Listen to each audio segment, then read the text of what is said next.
အားလုံးပဲမင်္ဂလာပါရှင်။စာရေးဆရာမင်းမြတ်သူရရဲ့ညမိတ်စာအပိုင်းနှစ်ကိုတက်ဆက်ပေးလိုက်ပါရရှင်။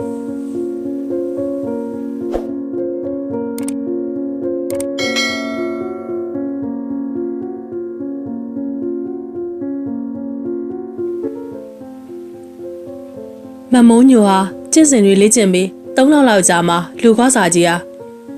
ာလူခန္ဓာကိုယ်ပွားသွေးကြောတွေရဲ့ဒီနေရာကိုနင်းတော်တော်ထိခောက်မိသွားပြီ။တကယ်တော့လူခန္ဓာကိုယ်ကသွေးကြောတွေဟာမိုင်းချီပြီးရှည်လေရတယ်။နင်းကြက်မှတ်ခဲ့တဲ့သွေးကြောတွေကတော့အဓိကသွေးကြောတွေပဲ။အကျောခိုင်ပညာဟာငါတို့ရှမ်းရွရပညာရဲ့ပဲ။အကျောခိုင်ပညာကိုအသုံးပြုပြီးလူတယောက်အောင်မေ့အောင်လုပ်လို့ရတယ်။ခြေတွေလက်တွေလှုပ်ရှားလို့မရအောင်လဲတားဆီးလို့ရတယ်။စွန့်အားနားမကြအောင်လဲလုပ်လို့ရတယ်။ဒီပညာဟာလူဝက်နဲ့နဲလုံးလို့ဒီနေ့ခေတ်မှာတက်သူမရှိသလောက်ပဲ။ငါတို့ပညာမှာအရေးကြီးဆုံးကခန္ဓာကိုယ်ကအကျောတွေကိုထိထိမိမိကိုက်တွယ်နိုင်ဖို့ပဲ။အဲ့ဒီလိုပြောလိုက်တော့မမုံညိုကစိတ်ဝင်စားနဲ့မေးမြန်းတယ်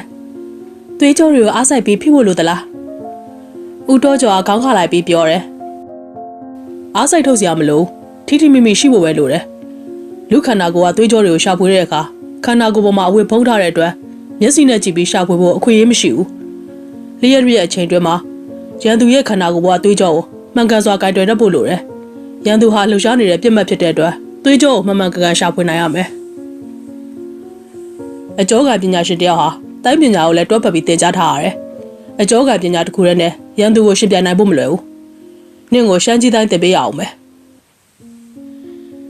အဲဒီလိုပြောတော့မမုံညိုကစိတ်ဝင်စားဟန်နဲ့အကျောခိုင်ပညာနဲ့တက်ခိုက်လိုက်ရင်ရန်သူဘယ်လိုဖြစ်သွားမလဲ။အဲဒီလိုမေးမြန်းတယ်။ဦးတော်ကျော်ကခေါင်းညိတ်ပြီးပြောတယ်။အကျောခိုင်ပညာနဲ့တက်ခိုက်ခံရရင်ရန်သူဟာမလုံနိုင်အောင်ဖြစ်သွားရမယ်။ရန်သူကိုလက်သီးနဲ့မထိုးခြေထောက်နဲ့မကန်ပဲရန်သူကိုလက်ချောင်းလေးနဲ့ထိုးလက်ဝါးလေးနဲ့ပုတ်လိုက်ုံနဲ့ရန်သူဟာဓာတ်လိုက်သလိုတုန်ခါသွားပြီးမခံမရနိုင်အောင်ဖြစ်သွားမယ်။ကိုယ့်ရဲ့ကျွမ်းကျင်မှုရှိရင်ရှိသလိုရန်သူရဲ့တရားပြင်းထန်နိုင်တယ်။အဲဒီလိုပြောပြီးတော့ဦးတော်ကျော်ကအခန်းထဲကတိုင်လုံးကြီးတွေကိုအုံးဆန်ကျိုးနဲ့ရစ်ပတ်လိုက်ပြီးအုံးဆန်ကျိုးရစ်ထားတဲ့တိုင်ကိုမမုံညိုရဲ့လက်ချောင်းထိပ်တွေနဲ့ထိုးပြီးလေ့ကျင့်စီလေတယ်။မမုံညိုကလေ့ကျင့်ကားစားမှာလက်ချောင်းထိပ်ကလေးတွေနီးရဲရောက်ကိုင်းပြီးနာကျင်လာတယ်။လူကောစာကြီးဟာမမုံညိုရဲ့လက်ထိပ်ကနေရဲရောက်ကိုင်းနေတဲ့တရားတွေကိုရွှေရောင်တန်ကြေးစေးလေးကြံပေးတယ်။ဒီလိုနဲ့မမုံညိုဟာတနေ့ထက်နေ့တိုးပြီးလူကောစာကြီးရဲ့ကြောခိုင်ပညာတွေကိုတိုးပြီးသင်ကြားရတယ်လို့မြာနင်းစီရဲ့ထူးဆန်းတဲ့လေ့ကျင့်ခန်းတွေကိုလည်းကျင့်ကြံနေရတယ်။မြာနင်းစီဟာမမုံညိုကိုလေ့ကျင့်ခန်းပြုလို့ရမှာနက်နက်ပိုင်းသာမကညပိုင်းတွေမှာလေ့ကျင့်စေခဲ့တယ်။ညပိုင်းမှာလေ့ကျင့်တော့မီးရောင်ကိုမိမိရှေ့မှာမထားပဲနောက်မှသာထားရှိရသင်ကြားပေးတယ်။မမုံညိုဟာမြာနင်းစီရဲ့လေ့ကျင့်ခန်းတွေကိုကြည့်ကြရင်စေတကိုးနဲ့ဆိုင်တဲ့လေ့ကျင့်ခန်းတစ်ခုဖြစ်ကြောင်းတဖြည်းဖြည်းနဲ့ရိပ်မိလာတယ်။မှန်ကြည့်တက်ရင်လာတဲ့အခါမျက်တောင်ခတ်ပဲမှန်ကြီးကိုအကြကြကြည့်ရှုနိုင်လေတယ်။အဲဒီနောက်မှာတော့မြာနင်းစီကပြောတယ်။နောက်တစ်ဆင့်လေ့ကျင့်ခန်းကိုစမယ်။ဒီလေ့ကျင့်ခန်းကတော့ထူးထူးခြားခြားမဟုတ်ပါဘူး။ရှေးအောင်မှန်ကြီးမှာစက်ကူပြူတစ်ချက်ကိုကက်ကြီးနဲ့ဒင်းကားပြားရွယ်ညှက်ပြီးကတ်လိုက်။မုံညိုကမှန်ကြီးပေါ်ကဒင်းကားပြားကိုအားစိုက်ထုတ်ခြင်းကင်းစွာနဲ့ကြည့်ရမယ်။ဒီလိုကြည့်တဲ့အခါမှာမျက်တောင်ခတ်တာတို့မျက်ရည်ထွက်တာတို့မဖြစ်အောင်ကြိုးစားရမယ်။ထိုအချိန်ကစပြီးမမုံညိုကမြာနင်းစီရဲ့လေ့ကျင့်ခန်းတွေကိုအားကျိုးမှတ်တက်လေ့ကျင့်ခဲ့တယ်။လေ့ကျင့်ခန်းတွေတစ်လလောက်ကျင့်ပြီးတော့မြာနင်းစီကစတူယန်ရှစ်လက်မခန့်ရှိတယ်။စက်ကူပြူတစ်ချက်ကိုရှာပြီးစက်ကူပြူရဲ့အလယ်မှာဒင်ကားပြားရွယ်လောက်သာချက်လက်ပြီးစက်ကူပြူကို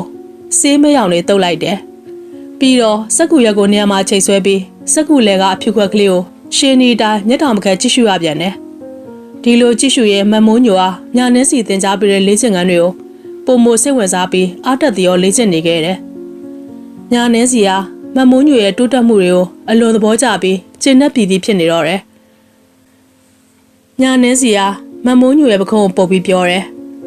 တာမန်လူတွေဟာအရာဝတ္ထုတစ်ခုကိုမျက်တောင်မခတ်ပဲ10မိနစ်တောင်ကြာကြာကြည့်လို့မရဘူး။နှစ်တော်ကြာပင်ပန်းလေ့ကျင့်ပြီးမှ15မိနစ်လောက်ရတယ်။မုံညိုဟာပထမဆုံးလေ့ကျင့်တဲ့နေ့မှာတော့10မိနစ်လောက်ရခဲ့တယ်။ဒါကြောင့်မုံညိုပါရမီရှင်လို့သတ်မှတ်လိုက်တယ်။အဲဒီလိုချီးမွမ်းလေတယ်။မမုံညိုဟာမြာနင်းစီရဲ့ချီးမွမ်းစကားကြောင့်ရင်ထဲမှာပီတိတွေဖြာဝေသွားတယ်။ဒီလိုနဲ့မမုံညိုဟာပွဲအားရတိုင်းမှာသူ့ရဲ့လှုပ်ဝက်စရာ2ဦးထံကတိတ်တကိုးတင်ကြားနေခဲ့တယ်။ဒီလိုတင်ကြားတဲ့အခါဆရာ2ယောက်ရဲ့ဆန္ဒအရတင်ကြားမှုတွေကိုလှုပ်ဝက်ထားခဲ့တယ်။ မမုံညိုဟာအကျောခိုင်ပညာကိုသင်ကြားရင်အုံးဆန်ကျိုးပတ်ထားတဲ့တိုင်လုံးတွေကိုလူခန္ဓာကိုယ်လို့သဘောထားပြီးသွေးကြောခွက်တွေကိုမလွဲအောင်ထောက်ပြနိုင်ခဲ့တယ်။နောက်ပိုင်းမှာလူကောစာကြီးဟာသူ့ခန္ဓာကိုယ်နမူနာထားပြီးလေ့ကျင့်စေခဲ့တယ်။မမုံညိုရဲ့ခန္ဓာကိုယ်ကိုလည်းနမူနာအဖြစ်သုံးချပြီးလေ့ကျင့်ပေးခဲ့တယ်။အဲဒီလိုလေ့ကျင့်တဲ့အခါခန္ဓာကိုယ်ပေါ်ကသွေးကြောခွက်တွေကိုမှားမထောက်ဖို့အထူးသတိပေးတယ်။သွေးကြောခွက်တွေကိုမှားထောက်လို့မရဘူး။ဒုက္ခိတဖြစ်သွားမယ်။လူကောစာကြီးကအဲ့လိုလဲပြောတယ်။ညာနှင်းစီဟာသူမရဲ့တင် जा မှုကိုတဆင့်ပြီးတဆင့်တက်ပြီးတင် जा ပေးခဲ့တယ်။ညာနှင်းစီကလည်း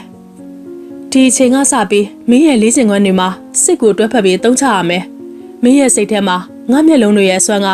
ထက်ထက်လာပြီးငါးမျက်လုံးဆွမ်းကိုဘယ်သူမှမခံနိုင်တော့ဘူး။ငါဟာအကြီးမားဆုံးဆွမ်းအားရှင်လို့စိတ်ထဲမှာမှတ်ယူရမယ်။အဲဒီလိုပြောပြီးလေ့ကျင့်ခန်းတွေတိုးတက်ပြီးလေ့ကျင့်စေတယ်။ဒီလိုလေ့ကျင့်ပြီးတဲ့နောက်ပိုင်းမှာညာနှင်းစီဟာမမိုးညိုရဲ့မျက်နှာကိုအမှတ်ထင်ကြည့်ပြီးတိတ်အောဖို့ကောင်းတာပဲအချိန်တိုကလေးသွင်းမှာမင်းရဲ့မျက်လုံးတွေထဲမှာ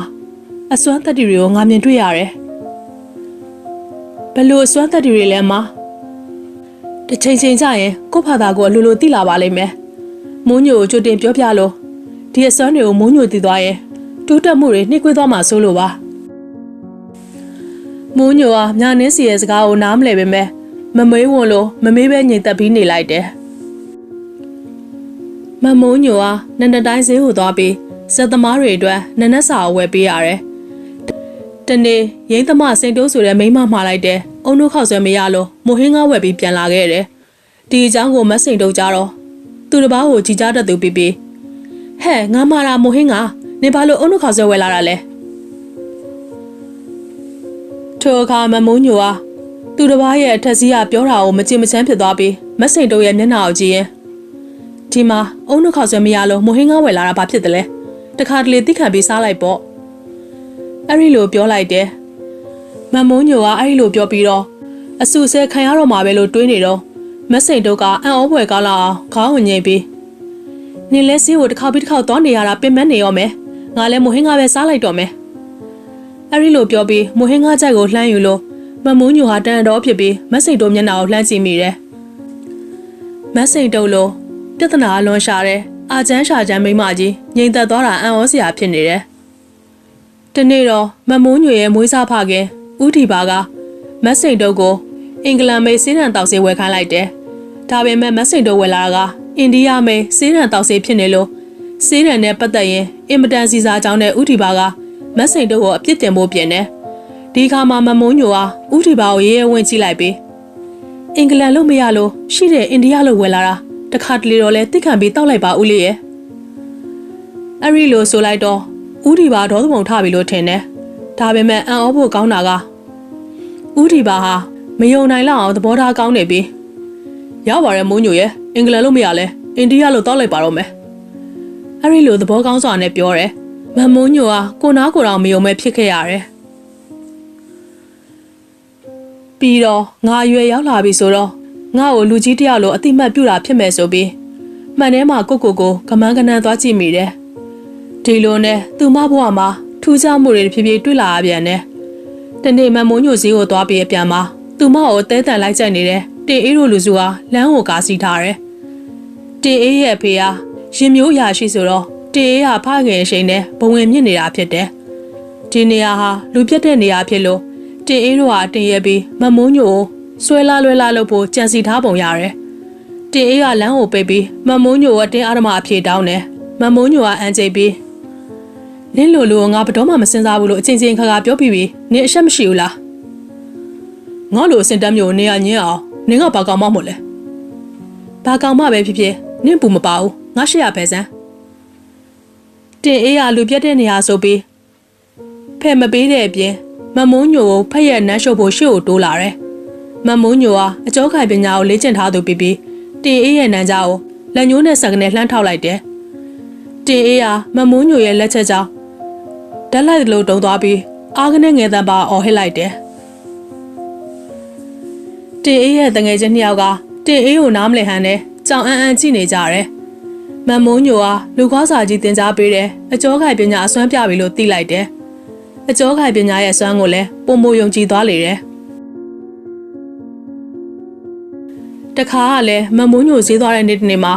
ဈေးရှိရရေမြောင်းကြီးကိုတူးဖော်ထားတဲ့အတွက်လူတွေလမ်းလျှောက်လို့ရအောင်မြောင်းပေါ်မှာတစ်သားပြားကြီးတစ်ခုကိုယာယီချထားတယ်။မမုံညိုဟာဈေးဝယ်ပြီးချင်းတောင်းကြီးကိုမနိုင်မနှင်းနဲ့ဆွဲလာရင်တစ်သားပြားကြီးပေါ်ရောက်မှာ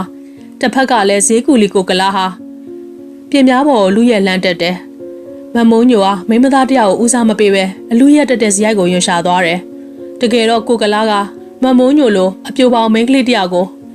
ထီကဘာဟီဝါလှုပ်ချင်တဲ့ရွယ်ချက်နဲ့ပြင်ပြားပေါ်ကိုလူရက်တက်လာခြင်းဖြစ်တယ်။ကိုကလာကမမုံညိုနဲ့ပြင်ပြားလယ်မှာစုံကန်ဒီမှာမမုံညိုရဲ့ကိုခန္ဓာကိုမျက်လုံးကျွတ်မတက်ကြည့်လေတယ်။မမုံညိုဟာရုံးမာတဲ့ကိုကလာရဲ့ရွယ်ချက်ကိုရိတ်စားမိသွားပြီးမှတ်လောက်သားလောက်အောင်ပညာပေးဖို့ဆုံးဖြတ်တယ်။ဒါကြောင့်ကိုကလာနဲ့ပြင်ပြားလယ်မှာစုံတဲ့အခါကိုခန္ဓာလေးကိုအသာယူပေးပြီးဟန်ချက်ပြက်ဟန်နဲ့ကိုကလာရဲ့နံကြားကိုလက်ညှိုးနဲ့ထောက်လိုက်တယ်။ကိုကလာကမမုံညိုလက်ညှိုးနဲ့ထောက်လိုက်လို့ဓာတ်လိုက်သလိုတုံသွားပြီးပြင်ပြားပေါ်ကနေမြောင်းတဲ့ကိုဝုန်းနဲ့ပြုတ်ကျသွားတယ်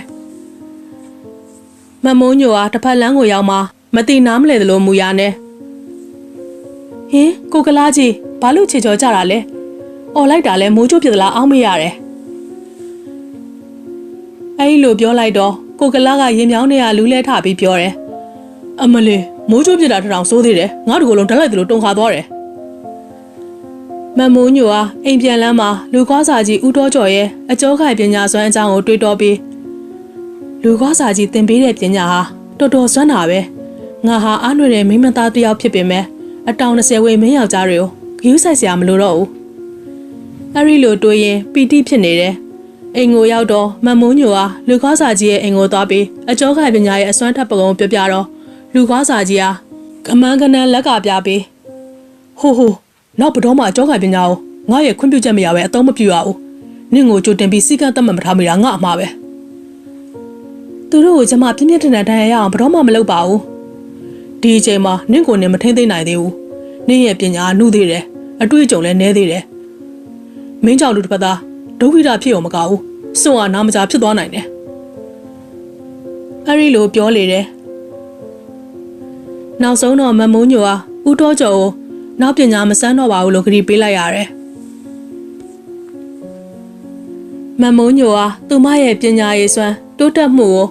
ညာနှင်းစီကိုပြောပြတော့ညာနှင်းစီဟာတန်တော်နားထောင်ပြီးတော့နင့်ရဲ့တိုးတက်မှုကတော့အမခမ်းပါပဲဒီလောက်ချိန်တိုးကလေးတွင်မှာတိုးတက်မယ်လို့လုံးဝမထင်ဘူးဒါကြောင့်နင့်ကိုငါသင်ပေးတဲ့ပညာနဲ့ပတ်သက်ပြီးလှုပ်ဝက်စရာမလိုတော့ဘူးအဲ့ဒီလိုဆိုတော့ညာနှင်းစီရဲ့စကားကြောင့်မမုံညိုဟာအားတက်တဲ့အမူအရာနဲ့ပြောပါမရဲ့မုံညိုကိုသင်ပေးတာဘာပညာလဲထိုအခါများနှင်းစီကလေသံတူးတူးနဲ့ပြောတယ်စိညိုပညာပဲဒါပေမဲ့စိညိုပညာကျွမ်းကျင်ဖို့အတွက်ပညာစစ်စစ်မြင့်တင်ပြီးမှဖြစ်နိုင်မယ်ကျွမ်းကျင်သူတယောက်တောင်လူတယောက်ကိုလှည့်ရခိုင်းပြီးမှစိညိုလို့ရတယ်ဒါပေမဲ့ပညာရှင်တွေကတော့လူတယောက်ကိုမျက်လုံးချင်းစုံပြီးကြည့်အောင်နဲ့စိညိုလို့ရတယ်ဒါပေမဲ့ပညာရှင်တောင်မှတခါတရံညှို့ချက်မမိတဲ့အခါအညှို့ခံရသူရဲ့ပါဝါအားကြီးတဲ့အခါညှို့လို့မရနိုင်ဘူးမမုံညိုဟာညာနှင်းစီရဲ့စကားကြောင့်စိတ်အားတက်ကြွဟန်နဲ့ဟင်ဒါဆိုရင်မုံညိုဟာစိညှို့နိုင်တဲ့အစွမ်းတက်တွေရှိနေပြီပေါ့အဲ့ဒီလိုမေးတော့အငြိမ်မင်းသမီးညာနှင်းစီကခေါင်းခါရမ်းပြီးပြောတယ်မုံညိုမှာစိညှို့နိုင်တဲ့အစွမ်းမရှိသေးဘူးကိုအထင်မကြီးပါနဲ့လူတွေဟာမမျှော်လင့်မဲညှို့ချက်မိသွားတာပါဒါပေမဲ့ပါဝါကြီးတဲ့လူနဲ့တွေ့ရင်မုံညိုကိုယ်တိုင်ရင်းရိုင်သွားနိုင်တယ်ဒီရက်ပိုင်းမှာမုံညိုရဲ့ညှို့ချက်မိသွားတဲ့လူတွေဟာမမျှော်လင့်မဲညှို့ချက်မိသွားတဲ့သဘောပါမုံညိုကိုယ်တိုင်ဒီလူတွေကိုစိတ်ညှို့လိုက်မယ်လို့ရည်ရွယ်ထားရင်ညှို့လို့မရနိုင်ဘူးမမျှော်လင့်မဲညှို့ချက်မိသွားတယ်ဟုတ်လားမုံညိုကသူတို့ကိုရည်ရွယ်ပြီးညှို့မယ်ဆိုရင်ဘာလို့မဖြစ်နိုင်တာလဲဒီမေးခွန်းမျိုးကိုငါဆရာကိုလည်းငါမေးဘူးတယ်မင်းမယုံရင်ကိုယ်တိုင်စမ်းကြည့်လေအမစကားကိုမုံညိုယုံပါတယ်ဒါပေမဲ့လက်တွေ့တော့စမ်းသပ်ကြည့်ခြင်းနဲ့အဲ့ဒီလိုပြောတော့ညာနှင်းစီကစကားမတုံ့ပြန်ပဲတပြင်းကိုသာချလိုက်တယ်မမုံညိုကနောက်တစ်နေ့အိမ်ဝင်းထဲမှာထိုင်နေတော့အငိမ့်အဖွဲ့ကလူရှင်တော်ကြီးဦးကျက်သွန်ကချင်းလုံးလေးကင်ပြီးခြံထဲကိုဆင်းလာတာမြင်တယ်ဦးကျက်သွန်ကညနေတိုင်းခြံထဲမှာချင်းခတ်လေးရှိတယ်ဒါကြောင့်သူ့ရဲ့စိတ်ဆွမ်းရည်ကိုဆန်းသက်ဖို့အခွင့်အရေးရပြီဆိုပြီးဒီမှာကြည်စမ်းဦးကျက်သွန်အဲ့ဒီလိုဆိုတော့ချင်းလုံးကင်ထားတဲ့လူရှင်တော်ကြီးကလှမ်းကြည့်ပြီးဘာလို့မုံညိုအဲ့ဒီလိုမေးတယ်မုံညိုကဦးကျက်သွန်ရဲ့မျက်လုံးတွေကိုစိုက်ကြည့်ပြီးဦးကျက်သွန် ချင်းမခက်ရဘူးအိမ်ထဲဝင်ပြီးပြန်အိတ်နေပါအဲ့ဒီလိုအမိန်ပေးလိုက်တော့ဦးချက်တော်ကမျက်မှောင်ကျုပ်ပြီးမုံညိုနေပါရီပြောနေတာလဲငါညနေတိုင်းချင်းခတ်နေကြငါ့ကိုဆရာလာမလုံးနဲ့အဲ့ဒီလိုပြန်ပြောတဲ့အတွက်မမုံညိုကစက်ကလေးပွင့်သွားပြီးဦးချက်တော်နေရာထွက်ခဲ့တယ်သူ့ရဲ့စိတ်ညှို့ခြင်းမအောင်မြင်တာတေချာသွားတယ်ဒီအချိန်မှာပဲအငိမ့်ထောင်ဆရာဦးထီပါနားကိုရောက်လာပြီးဟဲ့မုံညိုငါတိုက်ပုံနဲ့ခေါင်းမောင်ကိုလျှော်ပေးပါအောင်ဟဲ့လျှော်ပြီးရင်ခေါ်သေးသေးချာတင်နော်မမုံညိုကသူ့ရဲ့စိတ်ဆွမ်းပညာကိုစမ်းသပ်ဖို့ခွင့်ရပြီဆိုပြီးဦးထီပါရဲ့မျက်လုံးချင်းစုံအောင်ကြည့်ပြီးတိုက်ပုံကိုကို့ဘာသာသွားလျှော်လိုက်ပါအဲ့ဒီလိုစေခိုင်းတယ်ဒါပေမဲ့ဦးထီပါကသူ့စကားကိုနားမဝင်ပဲဟုတ်ကောင်ပါလေနင်ရှိရတာနဲ့တိုက်ပုံကိုငါဘာသာလျှော်ရမလားတဲငါရိုက်လိုက်ရမကောင်းရှိတော့မယ်အဲ့ဒီလိုပြောပြန်တယ်မမုံညိုကသူ့ရဲ့စိတ်ညှို့ပညာမအောင်မြင်ဘူးဆိုတာပိုသေးကြသွားတယ်မုံညိုကသူ့ရဲ့စက်သက်မှုတွေကိုညာနှင်းစီကိုပြန်ပြောတော့ညာနှင်းစီကမုံညိုစူဆဲမခံရတာကံကောင်းနေမှတ်ပါအဲ့ဒီလိုပြောတယ်ဘာပဲဖြစ်ဖြစ်ဒီပညာကိုလေ့ကျင့်ပြီးတဲ့နောက်မှာမုံညိုရဲ့စကားကိုလူတွေပိုနားဝင်လာသလိုပဲလူတွေကိုနားပေါအောင်ပြောဖို့ပိုပြီးလွယ်လာတယ်ဒါကတော့မုံညိုရဲ့စိတ်ဆွမ်းအားမြင့်လာလို့ပဲစိတ်ဆွမ်းအားကြီးမားတဲ့သူဟာတစ်ဖက်သားကိုဩစာညောင်းဖို့ပိုလွယ်တယ်ဘာပဲဖြစ်ဖြစ်မုံညိုရဲ့စိတ်ညှို့ပညာစွမ်းတိုးတက်မှုကတော့အမခမ်းပါပဲပညာရှင်လို့တောင်ပြောလို့ရတယ်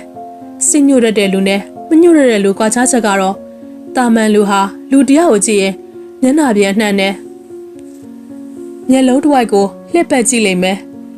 စိတ်ညှို့ပညာရှင်ကတော့မျက်လုံးနှလုံးရဲ့ကြားကနှာခေါင်းကိုပဲစူးစိုက်ကြည့်တယ်လူတာမန်တွေဟာခေါင်းကနေခြေစုံလှည့်ပတ်ကြည့်ပေမဲ့ပညာရှင်ကတော့တနေရာတွေကိုပဲစူးစိုက်ကြည့်တတ်တယ်အဲ့ဒီလိုရှင်းပြလေတယ်ဒီလိုနဲ့မိုးညိုဟာပွဲအားရက်တွေမှာလှုပ်ဝက်စရာနဲ့ဦးထံကပညာတွေသင်ရင်အချိန်တွေတဖြည်းဖြည်းကုန်လွန်လာတယ်သူ့ရဲ့ပညာအဆင့်လဲမြင့်တဲ့မြင့်လာပြီးဆရာနှစ်ယောက်ကစိတ်ချရတဲ့အနေအထားကိုရောက်လာတယ်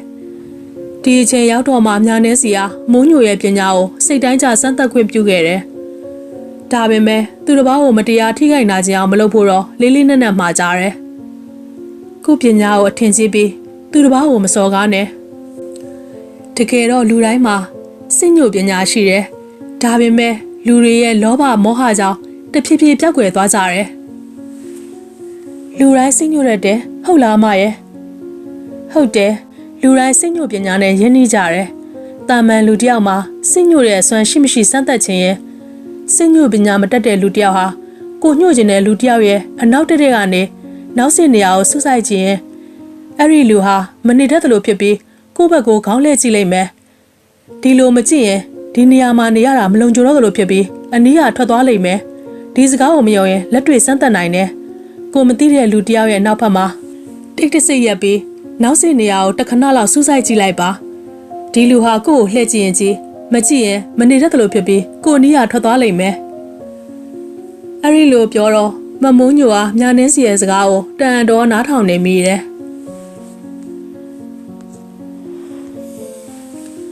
တနေ့တော့လူကွာစာကြီးဟာမမုံညိုကိုကြောခိုင်ပညာသင်ပေးရင်နင့်ကိုကြည့်ရတာဒီနှစ်ပိုင်းမှာအများကြီးပြောင်းလဲသွားတယ်အရင်တုန်းကနင့်မျက်လုံးထဲမှာအားငယ်ထိတ်လန့်နေတဲ့အရေးအယောင်မျိုးတွေတွေ့ရတယ်အခုတော့နင့်မျက်လုံးမှာတည်ငြိမ်ရင့်ကျက်ပြီးစွမ်းရည်တစ်ခုရှိနေတယ်လို့ပဲဒီချိန်ကစပြီးနင့်ကိုပညာအသုံးပြုခွင့်ပြုတော့မယ်အသင့်တော်ဆုံးအသုံးချတင်တာကလူတွေရဲ့ရောင်ကြောပဲလူတိုင်းကိုရောင်စေတဲ့ကျိုးကိုနင့်ကတင်ပြထားတယ်အဲ့ဒီလိုခွင့်ပြုလိုက်တယ်မမုံညိုဟာလူကွာစာကြီးစီဟာပညာစမ်းသပ်ဖို့ခွင့်ရပြီဆိုတော့အလွန်ဝမ်းသာသွားတယ်ဒါကြောင့်ငိမ့်နေဟာဆိုင်းဆရာတွေနဲ့လူရှင်တော်တွေရဲ့ရောင်ကြောကိုမတိမတာတိုးပြီးတချင်းတစ်ပုတ်ဆိုပြပါနှစ်ပါးသွားလေးကပြပါစသဖြင့်ခိုင်းကြည့်လိုက်တော့ဆိုင်းဆရာနဲ့လူရှင်တော်တွေဟာသူမခိုင်းစီတဲ့အတိုင်းတချင်းဆိုပြကြကပြကြလောက်ကြလေတယ်သူမရဲ့စမ်းသပ်မှုတွေအောင်မြင်တာကိုတွေ့ရတယ်မမုံညိုဟာသူမရဲ့ပညာတွေတဖြည်းဖြည်းစုံလင်လာတဲ့အခါလှုပ်ဝက်ဆရာနှစ်ယောက်စလုံးရဲ့ဘဝနောက်ကြောင်းကိုအချိန်ချင်းခါခါမေးမြန်းကြည့်တယ်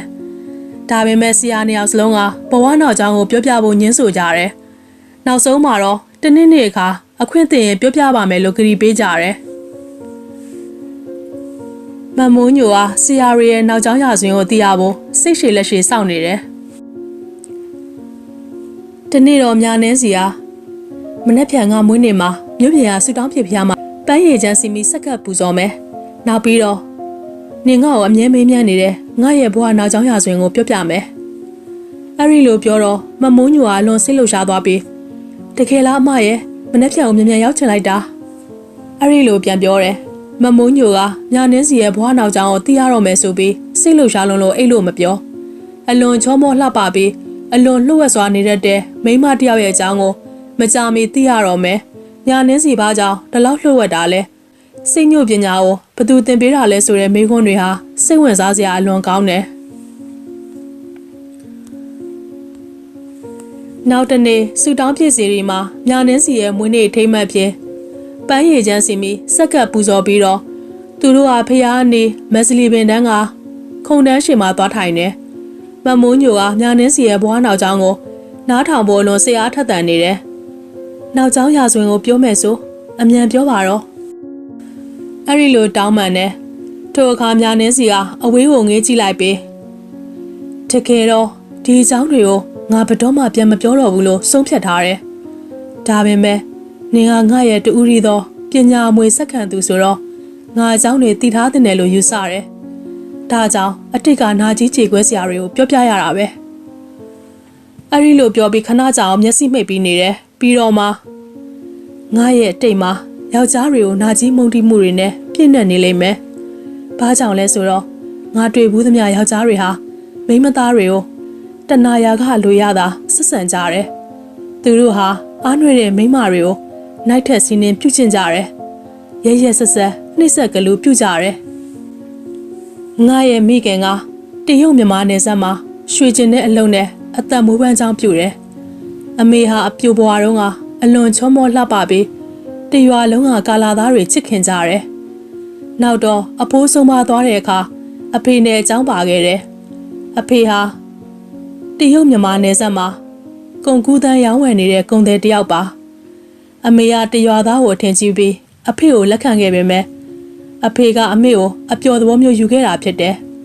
အဖေကအမေကိုတစ်နှစ်လောက်ပေါင်းပြီးသမီးတယောက်ရမှအိမ်ကထွက်သွားတယ်နောက်တော့မှသိရတာကအဖေဟာတရွာတကြီးစောက်တဲ့သဘောနဲ့မိန်းမတွေမှုလို့ပေါအောင်ယူထားတာသိခဲ့ရတယ်အဖေကတစ်နှစ်မှတစ်လလောက်ပြန်လာပြီးအမေနဲ့ပေါင်းသင်ခဲ့တယ်အဖေဘက်ကပြက်ကွက်ပေမဲ့အမေကတော့မယားဝတ္တရားမပြတ်ခဲ့ပါဘူးဒီအချိန်ကစပြီးငါဟာအမေပေါ်သစ္စာမဲ့တဲ့အဖေကိုမုန်းတီးခဲ့တယ်အဖေနဲ့တူတဲ့ယောက်ျားတွေကိုလည်းမုန်းတီးရွံရှာခဲ့တယ်ငါမှာလှနှင်းစီဆိုတဲ့အမတယောက်ရှိတယ်လှနှင်းစီကလည်းအမေနီတို့အဖေလုပ်ရက်တွေကိုခွင့်လွှတ်နိုင်ခဲ့တယ်တနေ့တော့အဖေဟာလာပေါင်းများစွာပြောင်းနေပြီးထူးထူးခြားခြားရွာမှာတပတ်လောက်ပြန်လာတယ်ပြီးတော့အမေနာမှာကပ်ပြီးတစုံတရာကိုတောင်းဆိုနေတာတွေ့ရတယ်အမေဟာမယားကောင်းပြီးအဖေတောင်းဆိုသမျှမပြတ်မကွက်ပေးအပ်ခဲ့ပေမဲ့ဒီတခါတော့အဖေတောင်းဆိုတာကိုခါခါသေးသေးညှင်းဆန်နေတယ်နောက်တော့အဖေတောင်းဆိုနေတာသိတော့ငါဟာအဖေကိုပို့ပြီးအော်နှလုံးနာသွားတယ်တကယ်တော့အဖေဟာလှနှင်းစီကိုတရုတ်တထေးကြီးဝမ်ယူလက်ကိုအပ်ဖို့ကြံစီနေတာပဲတရုတ်တထေးကြီးဝမ်ယူဆိုတာဒီနယ်တစ်ဝိုက်မှာမကောင်းမှုဒုစရိုက်မျိုးမျိုးကိုလုတ်ကင်ပြီးမယားတွေကိုမှုလို့ပေါအောင်ယူထားတယ်သူ့မှာတရားမဝင်မယားတော့10ယောက်ထက်ရှိတယ်အဖေဟာတထေးကြီးဝမ်ယူရဲ့ကုံတွေကိုကုသန်းရောင်းဝယ်ရင်ဓမြတိုက်ခံရလို့ကုံကျွေးပြန်မဆက်နိုင်ဘူးဒါကြောင့်အမလှနှင်းစီကိုတက်ကြားအိုကြီးလက်ကိုအပ်ဖို့ကြံတာပဲအမေဟာတနာယူကြီးဝမ်ယူလက်ကိုသူ့သမီးနုနုထွတ်ထွတ်လေးဘယ်အပ်ချင်ပါမလဲဒါပေမဲ့အဖေအသက်အန္တရာယ်အတွက်သမီးကြီးလှနှင်းစီကိုအပ်ဖို့လက်ခံလိုက်ရတယ်ဝမ်ယူကအမကိုသိမ့်ပိုက်ဖို့သဘောတူပြီးဆိုတာနဲ့အဖေအသက်ကိုချမ်းသာပေးလိုက်တယ်ဒီချိန်ကစပြီးအဖေဟာကိုလူယုံထွက်ပြေးသွားတယ်ဝမ်ယူရဲ့တပည့်တွေကလည်းသူတို့သမီးလောက်ရှိကြောင်းအထိတ်မှန်နေနဲ့ငါတို့အိမ်ရှိမှာအလံတွေလာဆိုင်တယ်ဒီအိမ်ကမိန်းမကိုယောက်ျားမှန်ရင်ဘယ်ယောက်ျားမှပြစ်မှားခွင့်မရှိတော့ဘူးပြစ်မှားခဲ့ရင်လည်းအသက်နဲ့ကိုအိုးစားခွဲမှာပဲအမေနဲ့အမဟာဝမ်းနေလွန်းလို့တယောက်ကိုတယောက်ဖက်ပြီးငိုနေကြတယ်တကယ်တော့လှနှင်းစီမှာကိုထေးဦးဆိုတဲ့ချစ်သူတယောက်ရှိတယ်နောက်ဆုံးတော့အမေကဝမ်းပန်းတနေဖြစ်နေတဲ့သမီးကိုမကြည့်ရတော့ပဲကိုထေးဦးနောက်ကိုလိုက်ဖို့ပြောတယ်လှနှင်းစီကတော့ကိုထေးဦးနောက်ကိုလိုက်ရင်မိသားစုဒုက္ခရောက်မှာဆိုလို့ညှင်းဆန်ခဲ့တယ်ဒါပေမဲ့အမေရဲ့တိုက်တွန်းချက်ကြောင့်နောက်ဆုံးမှာတော့ သူ့ချစ်သူကိုထေးဦးနာကိုလိုက်ပြေးခဲ့တယ်အလံတွေစိုက်ပြီးတလားပြည့်တဲ့နေ့မှာငါတို့အိမ်ရှိကိုဝမ်ယူရဲ့ဝေါ်ရင်ရောက်လာတယ်ဝမ်ယူဟာလှနှင်းစီထွက်ပြေးသွားတာကိုသိတာနဲ့ဒေါသပုံထားပြီးငါတို့မိသားစုရဲ့တဲအိမ်ကလေးကိုမီးတင်ရှို့လိုက်တယ်ငါတို့နေဟာဗြိတိရှ်ဆိုရာအာဏာစက်မရောက်နိုင်တဲ့အတွက်ဝမ်ယူလှုပ်ချင်တိုင်းလှုပ်လို့ရနေတယ်ဝမ်ယူဟာငါတို့သားမေကိုသူ့ဆန်အိမ်ကြီးရဲ့အခန်းတစ်ခန်းမှာထားတယ်အမကြီးလှနှင်းစီပြန်မလာဘူးဆိုရင်တော့ငါတို့သားမေကိုတပ်ပစ်မယ်လို့အမိန့်ထုတ်တယ်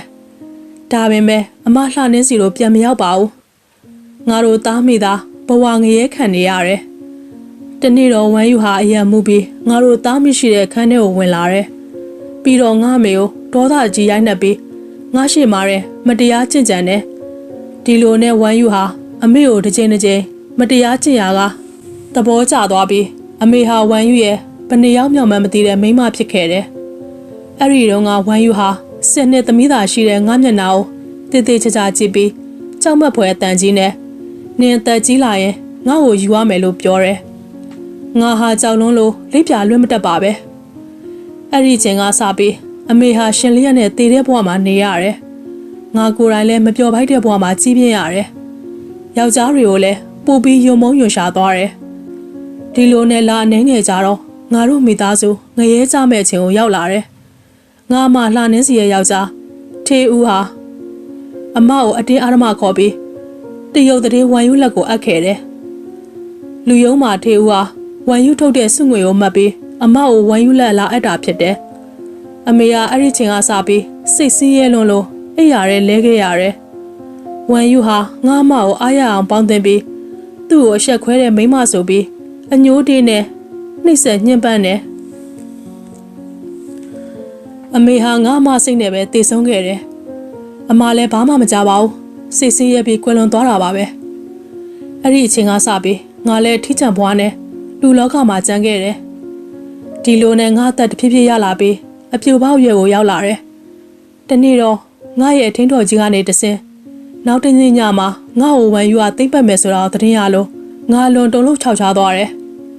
ဒါကြောင့်ထင်းတော်ကြီးကိုကူညီတောင်းပြီးဝမ်ယူလက်ကလွတ်မြောက်အောင်မြင်းတကောင်နဲ့ထွက်ပြေးခဲ့တယ်ဝမ်ယူကငါပျောက်သွားတာသိလို့ဒေါသပုံထားပြီးသူကိုယ်တိုင်တောနှင်းပြီးလိုက်ရှာတယ်ဒီလိုနဲ့ငါဟာတောထဲမှာမြင်းတကောင်နဲ့လမ်းပြောက်ပြီးစမ်းချောင်းထဲမှာရေချိုးဆင်းနေတော့ဝမ်ယူရောက်လာတယ်ဝမ်ယူကငါ့ကိုစမ်းချောင်းနီးရတောင်ပြင်မှာပဲသိမ့်ပိုက်ခဲ့တယ်နောက်တော့တောထဲကဂူကြီးတစ်လုံးထဲမှာဝမ်ယူနဲ့3ရက်လုံးလုံးနေထိုင်ခဲ့ရတယ်ဒီအချိန်ကစပြီးယောက်ျားတွေကိုမုန်းတီးရွံရှာခဲ့တယ်ငါဟာလူယုံမာကြီးနဲ့ပေါင်းသိရတာငရဲကြသလိုခံစားရလွန်းလို့နောက်တစ်ချိန်ထွက်ပြေးဖို့ကြိုးစားခဲ့ပြန်တယ်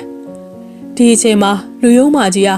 တရုံနယ်ဇက်ကကုံတယ်တွေနဲ့သွားတွေ့တော့အရေးစွန်ပြီးထွက်ပြေးခဲ့တာကံကောင်းထောက်မှပြီးသူ့လက်ကလွတ်မြောက်ခဲ့တယ်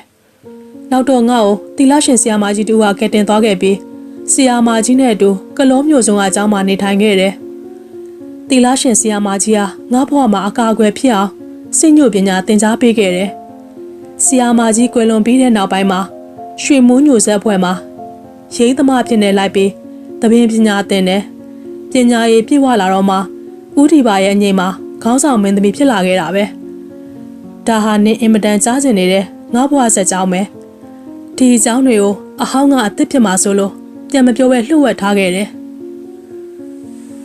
မမိုးညိုဟာအငိမ့်မင်းသမီးများနှင်းစီရဲ့ဘဝနောက်ကြောင်းကိုနားထောင်ပြီးဂယုဏတက်ဟန်နဲ့ကြည့်ပြီးအမဘဝဟာတိတ်ထူးခြားတာပဲယောက်ျားတွေကိုအင်မတန်မုန်းတဲ့အမကယောက်ျားတွေနဲ့အဓိကပတ်သက်နေတဲ့အငိမ့်မင်းသမီးလုပ်နေတယ်အဲ့ဒီလိုပြောတဲ့အခါညာနှင်းစီကမဲပြုံးပြုံးလိုက်ပြီးပြောရမှမနေတော်ရမှနေရတယ်ဆိုတဲ့စကားတိုင်းပေါ့ဟဲ့ဒါပေမဲ့ဒီနေ့ထိငါရဲ့နေရာယောက်ျားတွေကိုယုံကြည်လို့မရတော့ဘူးဒါကြောင့်ငါတစ်သက်လုံးအိမ်အောင်ပြုတ်မှာမဟုတ်ဘူးမိန်းမတွေဟာအားကိုးလိုတဲ့သဘောနဲ့အိမ်အောင်ပြုတ်ကြတယ်အိမ်အောင်ပြုတ်ခြင်းနဲ့အတူသူတို့ရဲ့တစ္ဆာမေတ္တာတွေကိုယောက်ျားကိုပုံပေးလိုက်ကြတယ်ဒါပေမဲ့သူတို့အားကိုးတဲ့ယောက်ျားဟာအိမ်အောင်ပြုတ်ပြီးတာနဲ့ရက်ဆက်ခြင်းတကူကောင်းဆန်ခြင်းတွေစတင်တော့တာပဲမိန်းမတွေဟာယောက်ျားစီကအကျဉ်းသားမေတ္တာနဲ့ထောက်ထားမျှတာမှုတွေတခုမှမရလိုက်ဘူးမိန်းမတယောက်ရဲ့ဘဝဟာအိမ်အောင်ပြုတ်လိုက်တာနဲ့အစွမ်းကုန်ပေးဆက်ခြင်းတွေစတင်နေပြီယောက်ျားတယောက်ကတော့အိမ်အောင်ပြုတ်လိုက်တာနဲ့ အစွမ်းကုန်ပူကြခြင်းတွေနိုင်ထက်စီးနှင်းပြုတ်လုခြင်းတွေစတင်တော့တာပဲအဲ့ဒီလိုဆိုရဲမမိုးညိုဟာညာနှင်းစီရဲ့ကြောက်မက်ဖွယ်ယောက်ျားမုန်းဝါဒတွေကိုနားထောင်ပြီးတုံလုံးချောက်ချသွားတယ်ဒါပေမဲ့ရင်ထဲမှာတော့ညာနှင်းစီစကားတွေကိုတိတိပပလက်ခံလို့မရသေးညာနှင်းစီရဲ့ယူဆတွေဟာတစ်ဖက်သက်ဆန်လွန်းတယ်လို့ယူဆမိတယ်နောက်ထပ်ဇာတ်လမ်းတွေနားထောင်ကြသေးတယ်ဆိုရင် subscribe လုပ်ထားဖို့မမေ့ပါနဲ့နော်ကျေးဇူးတင်ပါတယ်ရှင်